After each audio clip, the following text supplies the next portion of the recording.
Hello students, आज हम बासित के रूम में आए हैं। एक्चुअली सिर्फ बातों करने से सिलेक्शन नहीं होती। अगर आप बासित की कॉपीज चेक करो तो ये देखो नाम लिखा है Abdul Basit, chemistry class 12th। तो अब ध्यान से देखो तो यहाँ कोट भी लिखा है, our dream does not become reality through magic, it takes sweat, determination and the hard work. Sweat, determination and the hard work. साथ लिखी है कि भाई सिर्फ बातें करने से कभी भी सिलेक्शन होती नहीं है, आपको बाकायदा अच्छी कॉपी भी बनानी पड़ती है। आप ध्यान से देखो तो इसने चैप्टर का लिक्विड सोल्यूशन लिखा हुआ है, basis of liquid solution, concentration terms, topic जो शुरू हुआ वो लिखा हुआ है। अब देखो कितनी अच्छी कॉपी बनाई है, इसमें कॉलम्स बनाए हुए हैं इसने।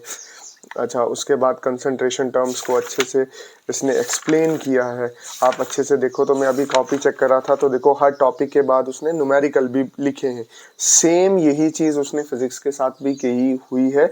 और आप 12th की आप एनसीईआरटी की बुक देख लो कि इसने कितनी अच्छे से मेहनत की है। कि देखो ये देखो आपको बुक के पहले पन्ने में लिखा हुआ मिलेगा, self confidence, hard work, dedication, determination, believe in self, believe in Allah, survival of the fittest, that is the theory of Darwin. और आप ध्यान से देखो तो आगे आप जब एनसीईआरटी देखोगे तो देखो किस तरह से मार्क किया हुआ है कि बॉटनी कौन सा चैप्टर है, जोलॉजी कौन सा चैप्टर है।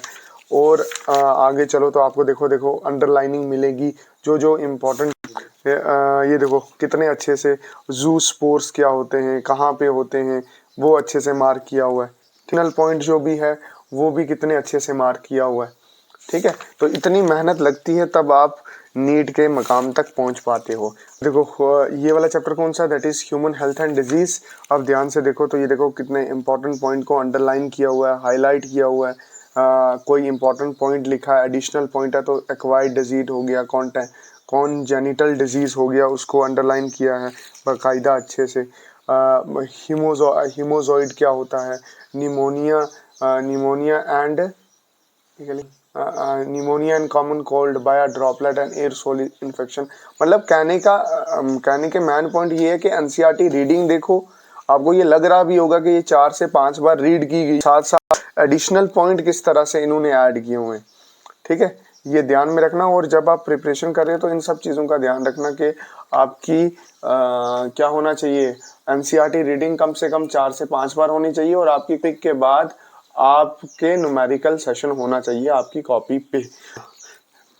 तभी आप इन बुकों में से निकल के, ये सेमेस्टर फर्स्ट की बुक है एमबीबीएस की, बासित भाई ने लाई है, मुझे दिखाई है, मुझे बड़ा अच्छा लगा। प्राउड फीलिंग है मेरे लिए कि मेरा ही एक स्टूडेंट इतनी मेहनत करके यहाँ तक पहुँचा है। और ये छोटा सा टोकन ऑफ लव या गिफ्ट ही समझो बासित ने मुझे दिया है। मुझे बड़ा अच्छा और फख्र महसूस हुआ कि बासित ने इतनी मेहनत करके तुरंत 12th के बाद नीट में सिलेक्शन लाई। और एक टीचर को कुछ नहीं चाहिए होता स्टूडेंट से, बस वो कामयाब होना चाहिए। बस एक टीचर इतना ही चाहता है अपने स्टूडेंट। जिसमें ये खास बात देखी है कि बासित को कोई भी चीज़ दी जाए तो वो संभाल के रखते हैं। जैसे उनके टीचर ने उनको, तनवीर सर ने इनको ये मॉडर्न पीरियड टेबल दिया था। आज भी ये modern period table after selection ये यहीं पे लगा हुआ है। छोटी छोटी चीज़ें संभाल के रखा करो, ये बाद में यादगार बनती है जब आप किसी बड़े मकाम पे पहुंचते हैं।